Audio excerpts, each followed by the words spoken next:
E de cât ăsta în creme? Da.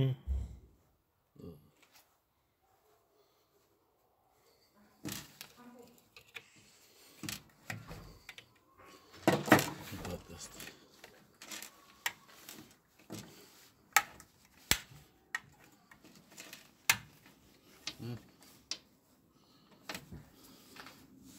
Păi haide să te iasă asta.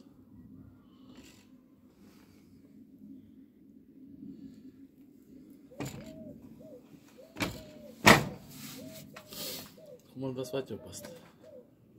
Cred că i-a bătut cu un ciocanel aici. Băga ceva, un subțire și pac și așa, știi? O șuropelniță.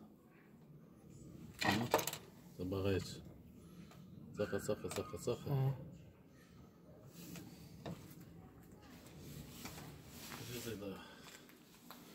Ia ține să-i dau cu mâna așa.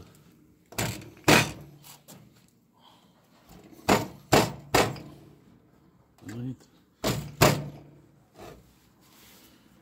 Cu ciocanelul. Dacă îi scoatem asta, se vede. Uite, e căscat pe aici un pic. Așa aici.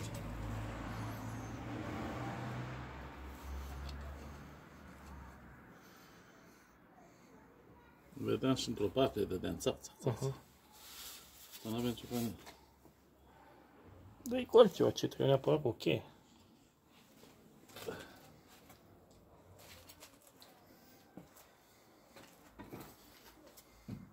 Ușoară asta.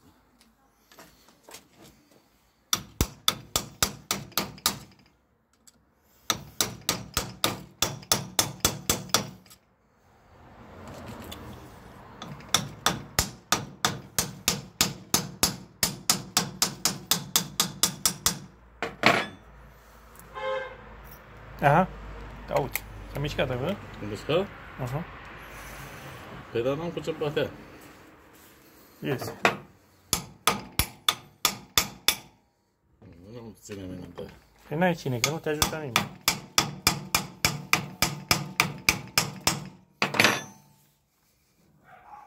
Uite. Vezi că e mișcă?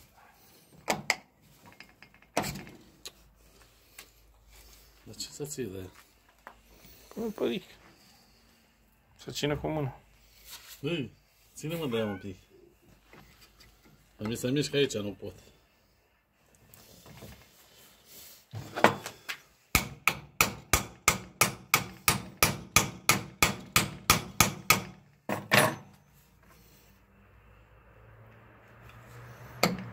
Ai văzut?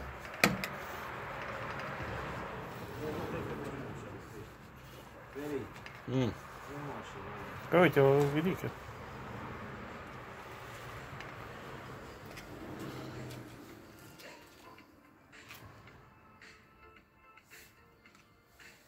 Ia uite, te uiți pe o sucire.